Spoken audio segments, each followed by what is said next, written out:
नाजरीन अस्सलाम वालेकुम। इनसाइड न्यूज के नए प्रोग्राम के साथ मैं हूं इब्राहिम राजा और आज हम आपको बताएंगे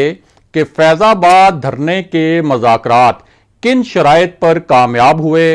इन मज़ाकरात के पीछे असल में दो किरदार कौन से थे जिन्होंने इन मज़ाकरात को कामयाब बनवाने में सबसे अहम किरदार अदा किया, और इस पूरे मामले में मरियम नवाज ने क्या हैरान कुन बयान दिया। अगर आप इन खबरों की तफसील जानना चाहते हैं और आने वाले दिनों में भी अहम मामलात से आगाह रहना चाहते हैं तो हमारे चैनल को सब्सक्राइब कीजिए। और अब बात करते हैं आज के मौजू पर। तो सबसे पहले आपको बताएं कि ये जो फैजाबाद का धरना है, इस पर मरियम नवाज ने एक बहुत ही हैरान कुन किस्म का बयान दिया, और ये जो बयान था ये एक ट्वीट की शक्ल में था। और इस धरने के मुतल्लिक जो सोशल मीडिया पर वीडियोस चल रही हैं, उन वीडियोस में से एक वीडियो के ऊपर मरियम नवाज ने ट्वीट किया, और इस ट्वीट में मरियम नवाज ने लफ्ज़ इस्तेमाल किया कर्मा, यानी जैसा आपने किया था वैसा आपके सामने आ गया है। और उनके कहने का मतलब ये था कि जब मुस्लिम लीग नून के दौर में इसी जमात ने इसी मकाम पर, यानी तहरीके लब्बैक ने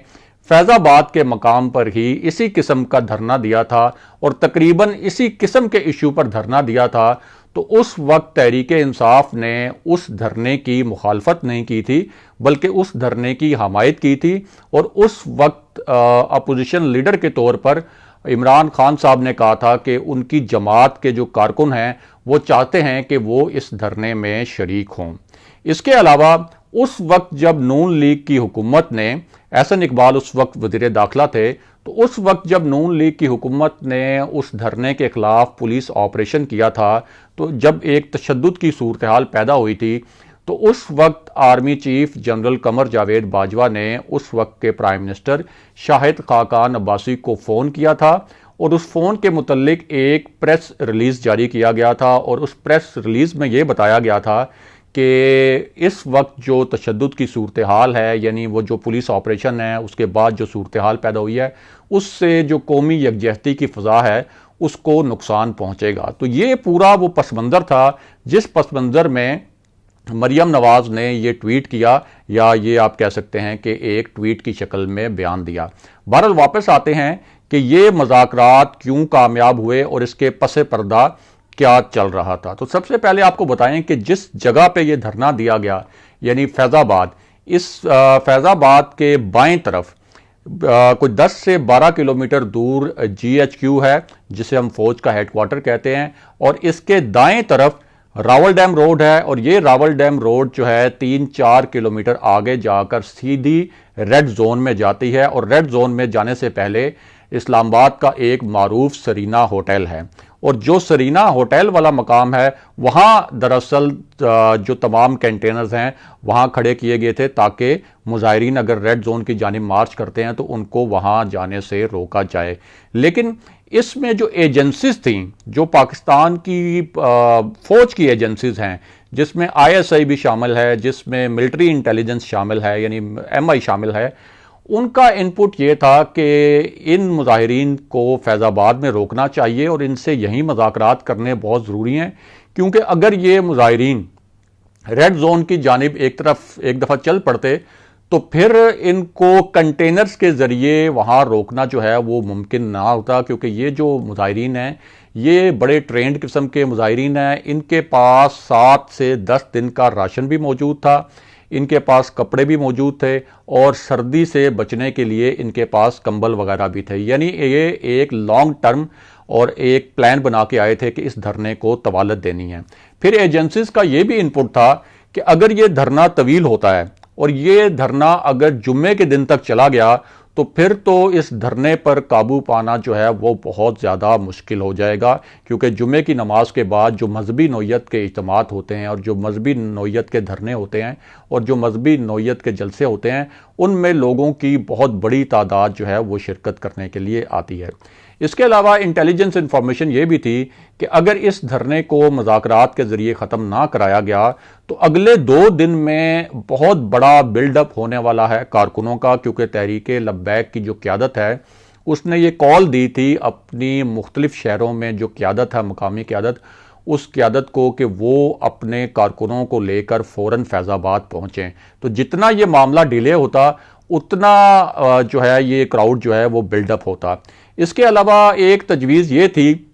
جو سول انتظامیہ کی جانب سے آئی تھی، وہ یہ تھی کہ آپریشن کیا جائے یہاں پہ، اور اس کے لیے پوری تیاری بھی کر لی گئی تھی. پولیس کی بہت بھاری نفری وہاں موجود تھی، اور 4 اطراف سے فیض آباد میں مظاہرین کو آگے پیچھے سے گھیر لیا گیا تھا. پولیس کو ربڑ کی گولیاں بھی دے دی گئی تھیں، پولیس کے پاس آنسو گیس کے شیلز بھی تھے، ان کے پاس لاٹھیاں بھی تھیں. لیکن آخری وقت پر یہ فیصلہ کیا گیا کہ یہ آپریشن جو ہے یہ کسی صورت کامیاب نہیں ہوگا، کیونکہ اس سے پہلے بہت بڑی تعداد میں آنسو گیس کے جو شیلز ہیں وہ مظاہرین پر برسائے گئے تھے صرف ایک دن پہلے. لیکن ہوا یہ کہ مظاہرین جو ہیں وہ ان سے منتشر نہیں ہوئے، بلکہ مزید جو مظاہرین تھے وہ فیض آباد میں اسمبل ہوئے، یعنی فیض آباد پہنچ گئے. اور وہ جو